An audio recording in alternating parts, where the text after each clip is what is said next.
माँ, आज bread pizza खाने का मन कर रहा है। आज मेरे लिए ब्रेड पिज्जा बना दो ना। लेकिन घर में तो ब्रेड है ही नहीं बेटी। आज मैं रोटी सब्जी बना देती हूँ। जब तेरे पापा ब्रेड लेकर आएंगे तब मैं तेरे लिए ब्रेड पिज्जा बना दूंगी। दरअसल रूही के पिता मदन एक ब्रेड बनाने वाली फैक्ट्री में काम करते थे। कुछ दिन बाद, अरे वाह, आज रूही बेटी ब्रेड देखेगी तो खुशी हो जाएगी। हाँ, क्या हुआ मदन भैया, बड़े खुश लग रहे हो? हाँ राजेश, आज काफी सारी ब्रेड बच गई है और मेरी बेटी इतनी ब्रेड देखकर खुश हो जाएगी। हाँ, ये कहकर मदन काफी सारी ब्रेड लेकर घर आ जाता है। ब्रेड देखकर रूही खुशी से झूमने लगती है। ये बाबा ब्रेड ले आए। माँ देखो ना, बाबा कितनी सारी ब्रेड लाए हैं। मुझे अब ब्रेड पिज्जा बना कर दो ना। हाँ बहू, अब तू जल्दी से मेरी पोती के लिए ब्रेड पिज्जा का इंतजाम कर दे और उसके साथ साथ मेरे लिए भी बना दे। माँ जी, आज तो मैंने खाना बना दिया है। अगर ब्रेड पिज्जा बना दिया तो खाना बेकार हो जाएगा, इसलिए आप सब कल खा लेना ब्रेड पिज्जा। नहीं दादी, आप बोलो ना माँ को अभी ब्रेड पिज्जा खाना है। अच्छा बहू, तू हमारे लिए रहने दे, हम कल खा लेंगे। तू अभी इसके लिए बना दे ब्रेड पिज्जा। हाँ रजनी, तुम इसी के लिए बना दो। वैसे भी हमारे पास फ्रिज तो है नहीं जहाँ हम ये खाना रख सकें, और कल तक तो ये खराब हो जाएगा, इसलिए हम सब खाना खा लेंगे। बस तुम रूही के लिए बना दो, इसका बड़ा मन है। रजनी रूही को ब्रेड पिज्जा बनाकर देती है, जिसे खाते ही वो खुश हो जाती है। अगले दिन भी मदन काम पर जाता है। काम पर जाकर उस रोज भी वो फैक्ट्री में जाकर ओवर टाइम कर रहा होता है कि तभी अचानक फैक्ट्री में आग लग जाती है और मदन और उसके साथ 3 और लोग उस आग में झुलस जाते हैं। वहीं घर पर रजनी ब्रेड पिज्जा बना रही थी। मैंने ब्रेड पिज्जा बनाकर रख दिया है, अब बस जल्दी से वो आ जाए तो हम सब साथ में बैठकर ब्रेड पिज्जा खाएंगे। उन्हें इंतजार करते हुए काफी देर हो जाती है। तब रजनी कहती है, माँ जी, आप और रूही ब्रेड पिज्जा खा लीजिए, मैं बाद में उनके साथ खा लूंगी। सुबह ही वो कहकर गए थे कि आने में काफी देर हो जाएगी क्योंकि आज वो ओवर टाइम लगाएंगे। अच्छा ठीक है बहू, ला दे दे, हम दोनों दादी पोती खा लेते हैं। रजनी अपनी सास और बेटी को ब्रेड पिज्जा खाने को दे देती है, जिन्हें खाने के कुछ देर बाद वो सो जाती हैं। उधर रजनी रात भर मदन के इंतजार में बैठी रहती है। बैठे बैठे कब उसकी आंख लग गई उसे पता ही नहीं चलता। फिर तड़के सुबह जब उसकी आंख खुलती है तो वो बहुत ज्यादा परेशान हो जाती है और मदन को ढूंढने जैसे ही घर से बाहर निकलती है तो देखती है कि फैक्ट्री के कुछ लोग मदन की लाश लेकर उनके आंगन में रख देते हैं। मदन की लाश देखकर तो उसके पैरों तले जमीन ही खिसक जाती है। वो जोर जोर से रोने लगती है। नहीं नहीं, ये क्या हो गया मेरे पति को? कल तक तो ये सही सलामत थे, अचानक ये क्या हो गया? बहन, हम तो कल रात फैक्ट्री से टाइम से चले गए थे, लेकिन मदन के साथ 3 लोग फैक्ट्री में ओवर टाइम लगा रहे थे और रात में शॉर्ट सर्किट होने की वजह से फैक्ट्री में आग लग गई, जिसमें मदन और उन तीनों के साथ कुछ लोग आग में झुलस गए। हे भगवान, तूने ये अनर्थ क्यों किया?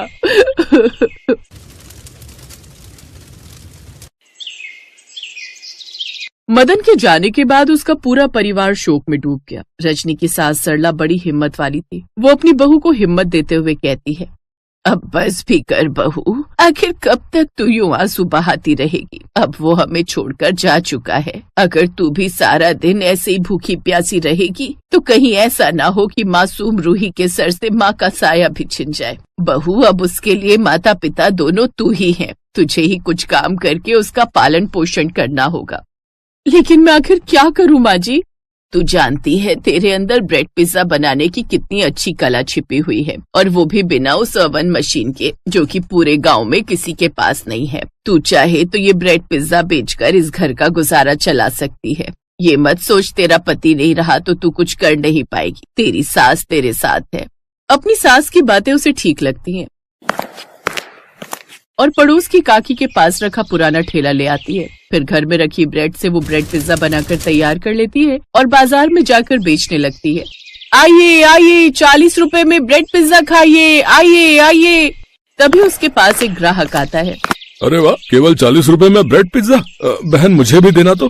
तुम नहीं जानती मुझे ब्रेड पिज्जा कितना पसंद है, और इसे खाने के लिए मुझे शहर से बाहर जाना पड़ता है। लेकिन अब अपने ही गाँव में ब्रेड पिज्जा आ गया है तो अब मैं इतनी दूर शहर क्यों जाऊँ? है भाई साहब, आपकी बातों से लगता है कि आपको ये ब्रेड पिज्जा बड़ा ही पसंद है। मैं आपको निराश नहीं होने दूंगी। आप ये मेरे हाथ का बना ब्रेड पिज्जा खाइए, आप शहर के ब्रेड पिज्जा का स्वाद भूल जाएंगे। ये कहकर वो ब्रेड पिज्जा बनाकर उसे देती है, जिसे खाते ही वो खुश हो जाता है अब उसके ब्रेड पिज्जा की चर्चा वो गांव भर में करता है, जिससे उसके पास और भी लोगों की भीड़ आने लगती है। गांव में ब्रेड पिज्जा जैसी चीज पाकर सब लोग बड़े ही खुश थे। रजनी की अब अच्छी कमाई होने लगती है और वो अच्छे पैसे कमाने लगती है। माँ जी, आपने सही कहा था, हमें खुद पर विश्वास होना चाहिए। ये लीजिए मेरी मेहनत की कमाई, इसे तू अपने पास रख बहू, ये तेरी मेहनत है। अब सुबह से शाम तक वो ठेले पर ब्रेड पिज्जा बनाकर बेचने लगी। एक रोज उसके ठेले पर कुछ टूरिस्ट लोग आते हैं और उसके हाथ का बना ब्रेड पिज्जा खाते हैं। वाओ, ये तो कितना कमाल का बना है। आज तक हमने इतना टेस्टी ब्रेड पिज्जा नहीं खाया। शुक्रिया भाई साहब। रजनी के ब्रेड पिज्जा अब इतने फेमस हो जाते हैं कि लोग लंबी लंबी लाइन लगाकर उसके पास ब्रेड पिज्जा खाने आते थे। अब वो अपने घर की आर्थिक स्थिति काफी हद तक सुधार लेती है और अब अपना बड़ा घर ले लेती है, जिसमें हर सुख सुविधा होती है। साथ ही गांव में ही खुद की दुकान खोलकर उसमें ब्रेड पिज्जा बनाकर बेचने लगती है।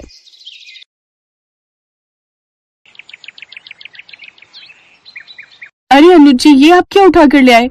वैसे ही हमारा एक कमरे का घर है, आखिर इतना सारा सामान रखेंगे कहाँ हम? रहने दे बहू, ये हमारी कभी नहीं सुनेगा। ना जाने फालतू की चीज उठा कर ले आता है। ये नहीं कि पहले घर बनवा लूं, घर का प्लास्टर झड़ रहा है, अब तो घर भी सड़क से नीचे आ गया है, लेकिन नहीं, इसे तो बस इन सब बेकार की चीजों में ही खर्च करना है। माँ, ये कोई फालतू की चीज नहीं है, बल्कि बहुत ही काम की चीज है। और ना ही मैंने इस पर कोई फालतू के पैसे खर्च किए, बल्कि मेरे मालिक ने मुफ्त में दी है। वो तो इसे फेंक रहे थे, लेकिन मैंने सोचा कि इसमें थोड़ा काम करवाकर इसको ठीक करवा लूंगा। और आखिर करोगे क्या इस मशीन का? तुम जानती हो, इस मशीन से पिज्जा बनता है, जो मैं अपनी कंपनी में बनाता हूँ। और मैं सोच रहा हूँ कि कुछ एक दुकान खोलकर खुद का पिज्जा बनाने का काम खोलूंगा। यहाँ के लोगों को तो पता भी नहीं है कि पिज्जा क्या होता है। वो बेचारे जब ये वेज पिज्जा खाएंगे ना, तब उन्हें पता चलेगा कि क्या होता है ये वेज पिज्जा। अरे वही तो कह रही हूँ, यहाँ के लोगों को पता नहीं कि पिज्जा क्या होता है, तो वो कभी नहीं खाएंगे। और अभी मत पड़ इन सब चक्करों में। और अगर तेरी नौकरी चली गई और तेरा नया काम भी नहीं चला ना, तो हमारे खाने के लाले पड़ जाएंगे।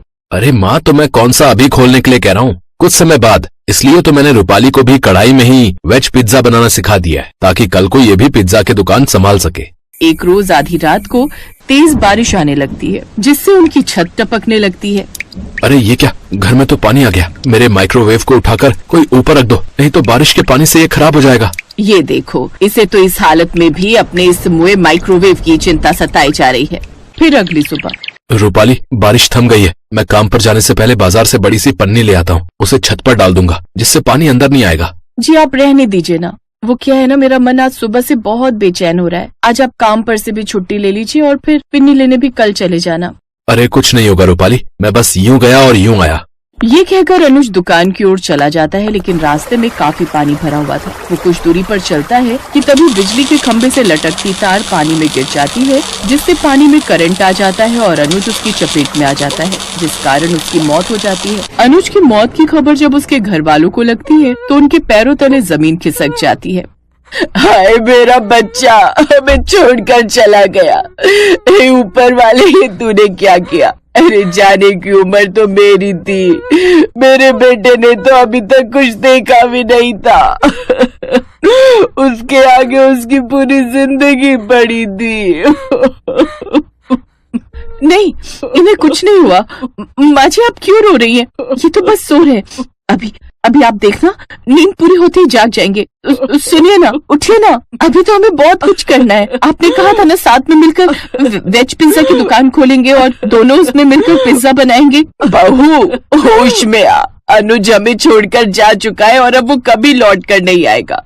हम दोनों को अकेले छोड़कर वो जा चुका है।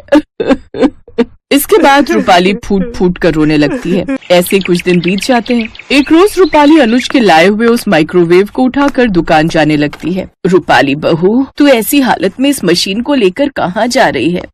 माँ जी, अब वो हमारे साथ नहीं है। अब हम दोनों गरीब सास बहू को मिलकर ही कुछ करना होगा। और वैसे भी अनुज जी का सपना था इसे पूरा करने का, तो अब मैं उसे पूरा करूंगी। पिज्जा बनाना उन्होंने मुझे सिखाया था, और वो भी कढ़ाई में। अब वेज पिज्जा बनाकर हम उसे गांव भर में बेचेंगे, जिससे हमें थोड़ी कमाई भी हो जाएगी और उनका सपना भी पूरा हो जाएगा। तुम ठीक कहती हो बहू, अब तो हमें उसका सपना पूरा करना ही होगा। कभी अनुज की कंपनी से उसका मैनेजर आता है। ये लीजिए माँ जी, ये अनुज की पिछले महीने की तनख्वाह है, इसे आप रख लीजिए, शायद आपके ही कुछ काम आ जाए।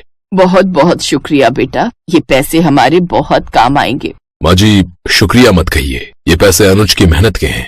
ये कहकर मैनेजर वहाँ से चला जाता है। फिर दोनों सास बहू माइक्रोवेव ठीक करवाने के लिए दुकान पर जाती हैं, लेकिन उन्हें पता चलता है कि वो तो पूरी तरह खराब है और ठीक नहीं हो पाएगा। ये सुनकर दोनों सास बहू परेशान हो जाती हैं, लेकिन रूपाली अपने पति के सपने को टूटते हुए नहीं देख सकती थी, इसलिए वो कढ़ाई पिज्जा बनाकर ही बेचने की सोचती है। इसके बाद दोनों सास बहू दुकान से पिज्जा बनाने का सामान लाती हैं। फिर दोनों सास बहू घर आकर कढ़ाई में वेज पिज्जा बनाकर तैयार कर लेती हैं और गांव भर में बेचने चल पड़ती हैं। उनकी आवाज सुनकर एक औरत, क्या कहा? पिज्जा? ये पिज्जा क्या होता है? अरे बहुत ही मजेदार होता है ये पिज्जा, बबलू के पापा ने खिलाया था जब एक बार हम किसी काम से शहर गए थे। हाँ, लेकिन अब आप सबको पिज्जा खाने के लिए शहर जाने की जरूरत नहीं है। अब अपने गांव में ही आपको सस्ता और ताजी सब्जियों से भरपूर पिज्जा खाने को मिल जाएगा। वाह, फिर तो मजा ही आ जाएगा। वैसे रेट क्या है इसका? जी सिर्फ 50 रुपए। अरे वाह, इतना सस्ता। अच्छा तो लगा दो जल्दी से मेरे लिए वेज पिज्जा। हाँ, और मेरे लिए भी। उनका बनाया हुआ वेज पिज्जा सबको बहुत पसंद आता है। अच्छा, आज वैसे भी मेरे घर पर कुछ मेहमान आने वाले हैं, तो मुझे 10 वेज पिज्जा पैक करके दे दो और मेरे लिए भी 4 बना दो। आज मैं खाना नहीं बनाऊंगी, हम सब भी यही खाएंगे। फिर सुमित्रा और रूपाली जल्दी से अपने घर जाती हैं और कढ़ाई में अलग अलग तरह की सब्जियों का पिज्जा बनाकर तैयार कर लेती हैं। कुछ देर बाद ग्राहक उनके घर पर आते हैं और उनको पैसे देकर अपने अपने पिज्जा लेकर चले जाते हैं। फिर अगले दिन रमा एक लड़के के साथ उनके घर आती है। रूपाली, ये मेरा भाई रोहन है, मुंबई में रहता है और बहुत बड़ा यूट्यूबर है। इसने कल जब तुम्हारे हाथों का बना हुआ कढ़ाई वेज पिज्जा खाया तो इसको बहुत पसंद आया। हाँ, मुझे तो यकीन ही नहीं हो रहा कि कोई गांव में रहने वाली औरत इतना अच्छा पिज्जा बना सकती है, और वो भी कढ़ाई में, और वो भी किसी दुकान में नहीं बल्कि घर से ही। मैं आपकी वीडियो बनाकर अपने चैनल पर डालना चाहता हूँ, अगर आप लोगों को कोई एतराज ना हो तो। भला हमें क्या एतराज होगा। बताइए माँ जी, आपको ये कढ़ाई वेज पिज्जा बनाना कहाँ से आता है? आज तक सबने माइक्रोवेव में बने हुए पिज्जा तो खाए होंगे, लेकिन कढ़ाई पिज्जा हमने पहली बार देखा है। बेटा, मुझे ये सब मॉडर्न खाना बनाना कहाँ आता है। ये सब तो मेरी बहू ने मेरे बेटे से सीखा था, जो कि एक कंपनी में पिज्जा बनाने का काम करता था।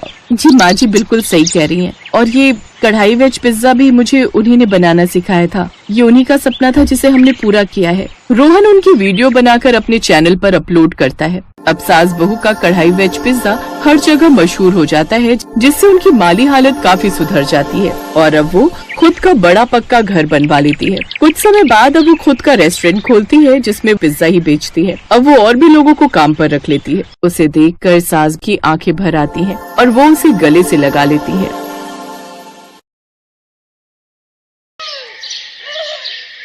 क्रांति अपनी 2 बेटियों रोशनी और प्रज्ञा के साथ एक किराए के कमरे में रहती थी। क्रांति का जीवन अंधकार में डूब गया जब उसे ये पता चला कि उसका पति पहले से ही शादीशुदा है और 2 बच्चों का बाप है। शादी के 11 साल हो जाने पर और मन भर जाने पर उसके पति ने उसे दूध में पड़ी मक्खी की तरह निकाल कर फेंक दिया। उसके पास अब कोई रास्ता नहीं था। वो अपने मायके भी नहीं जा सकती थी, क्योंकि ये शादी उसने अपनी मर्जी से सबके खिलाफ जाकर जो की थी। उसकी 2 बेटियां थी, 10 साल की रोशनी और 8 साल की प्रज्ञा। पति का साथ छूटने के बाद क्रांति अपनी बच्चियों का पेट पालने के लिए एक लाला की दुकान पर काम करने लगी, लेकिन पगार के नाम पर उसे केवल महीने में 4000 ही मिलते। एक रोज, लाला जी, इतनी कम तनख्वाह में घर का खर्च चलाना काफी मुश्किल हो गया है। कमरे का किराया, बच्चों की फीस और घर का राशन, इन सब में ही सारे पैसे खर्च हो जाते हैं। कुछ पैसे बढ़ा देते तो मेहरबानी होती। दाल पीसने के लिए नहीं कह रहा हूँ तुझसे, खाली सामान ही इधर से उधर रखना होता है और बैठकर दाल में कंकड़ पत्थर चुनने होते हैं। मैं तुझे और पैसे नहीं दे सकता, और अगर नहीं जमता है तेरे को तो कहीं और जाके काम देख ले। ऐसा मत कहो लाला जी, यहाँ से मेरा घर पास में है और बच्चियों का स्कूल भी। मैं काम के साथ साथ घर भी देख लेती हूँ। अगर कहीं दूर जाऊंगी तो घर और बच्चे कैसे देखूंगी? अरे इसीलिए तो कहता हूँ जितना मिल रहा है उसी में संतोष करना सीखो। शांति चुपचाप घर आ जाती है। ऐसे ही दिन बीतते हैं। एक रोज, माँ, आपको पता है सब स्कूल में हमारा मजाक उड़ाते हैं। कोई भी हमारे साथ लंच शेयर नहीं करता। वो सब कहते हैं कि इनके टिफिन में तो हमेशा रोटी होती है, वो भी बिना घी के चुपड़ी हुई। वो सब हमें गरीब कहकर हमारा मजाक उड़ाते हैं। हाँ माँ, हम इतने गरीब क्यों हैं? गरीब होना ऊपर वाले ने हमारी किस्मत में लिखा है मेरी बच्चियों। कभी कभी स्कूल के बाद रोशनी और प्रज्ञा भी माँ के पास गोदाम में बैठकर पढ़ाई करने बैठ जाती, जहाँ क्रांति दाल साफ करती और दोनों बहनें पढ़ती। एक रोज जब वो दोनों दुकान पर आई तो लाला पिज्जा खा रहा था, जिसे देख प्रज्ञा अपनी माँ से बोली, माँ मुझे भी वो खाना है जो लाला खा रहे हैं। मेरे स्कूल में काफी बच्चे लाते हैं ये पिज्जा, लेकिन वो बहुत महंगा आता है बेटी, और तुम्हारी गरीब माँ की इतनी हैसियत नहीं कि वो तुम्हें ये खिला सके। नहीं नहीं नहीं, मुझे कुछ नहीं पता, मुझे खाना है।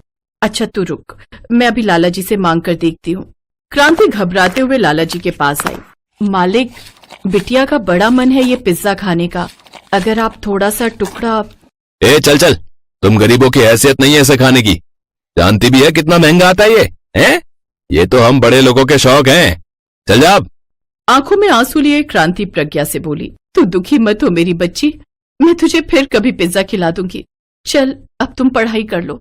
लेकिन प्रज्ञा और रोशनी का मन कहाँ मानने वाला था। वो एक नजर अपनी किताब में तो दूसरी लाला के पिज्जा पर रख दी। तभी लाला के पिज्जा में एक बाल आ गया। लाला ने गुस्से में उस पिज्जा को फेंक दिया, लेकिन रोशनी ने सबसे नजर बचाते हुए उसे अपने डिब्बे में रख लिया। घर आकर रोशनी उसे चूल्हे पर सेकने लगी। ये पिज्जा ये कहाँ से आया? माँ, वो लाला के पिज्जा में बाल आ गया था और उसने वो पिज्जा फेंक दिया था। मैंने बाल वाला हिस्सा तोड़कर फेंक दिया। चलो प्रज्ञा, अब तुम भी थोड़ा खा लो और थोड़ा माँ हम दोनों खा लेते हैं, आखिर हमें भी तो इसका स्वाद पता चले। लो खाकर देखो। क्रांति की आंखों में आंसू आ गए। उसने दोनों बच्चियों को गले से लगा लिया। फिर रोशनी ने एक टुकड़ा तोड़कर अपनी माँ और बहन के मुंह में दे दिया। अरे वाह, ये तो बड़ा स्वादिष्ट है। हाँ, सचमुच मजा आ गया। ऐसे ही समय बीता। एक रोज जब रोशनी और प्रज्ञा स्कूल से लौट रही थी, तो रास्ते में उनकी नजर एक ठेले पर वेज पिज्जा और पनीर का पिज्जा बना रहे मदन पर जाती है। रोशनी उसके पास जाकर बोली, अंकल क्या आप मुझे भी ये वेज पिज्जा बनाना सिखाओगे? ए धंधे का वक्त है, क्यों टाइम खराब कर रही है, चल जा यहाँ से। मदन उन्हें वहाँ से भगा देता है। लेकिन अब वो दोनों स्कूल से लौटते वक्त अक्सर छुप छुप कर मदन को पिज्जा बनाते देखती।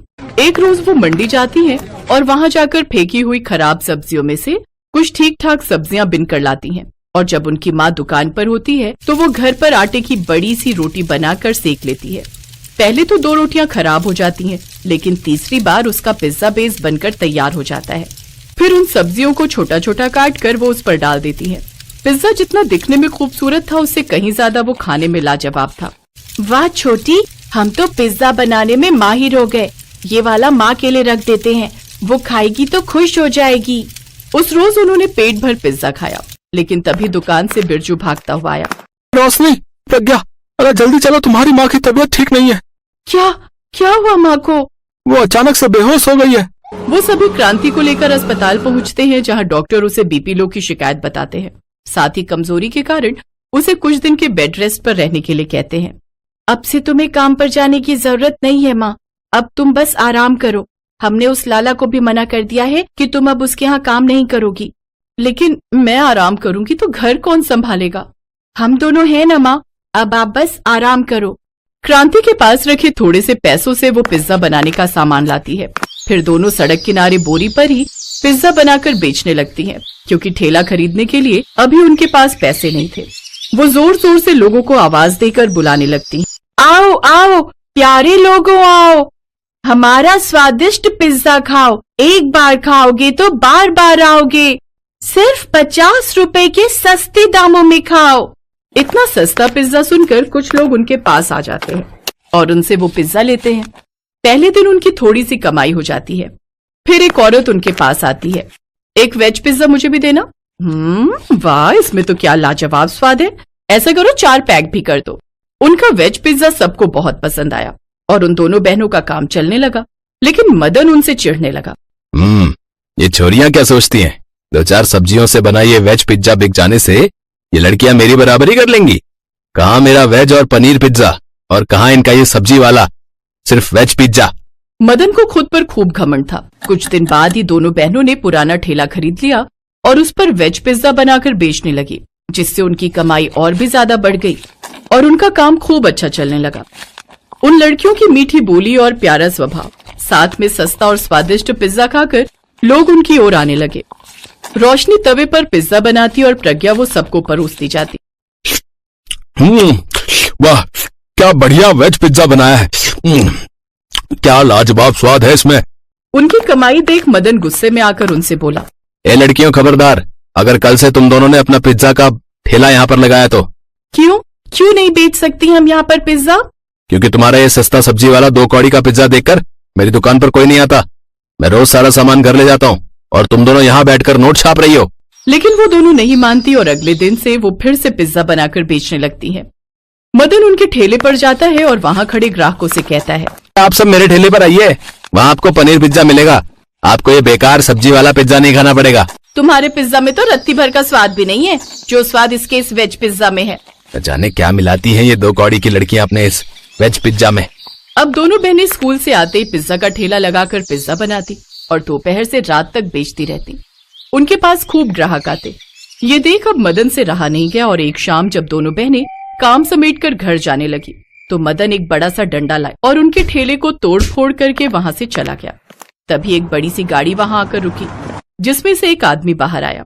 अरे सुना है यहाँ कोई लड़कियां वेज पिज्जा बनाकर बेचती हैं। क्या आप बता सकती हैं उनका ठेला कहाँ है?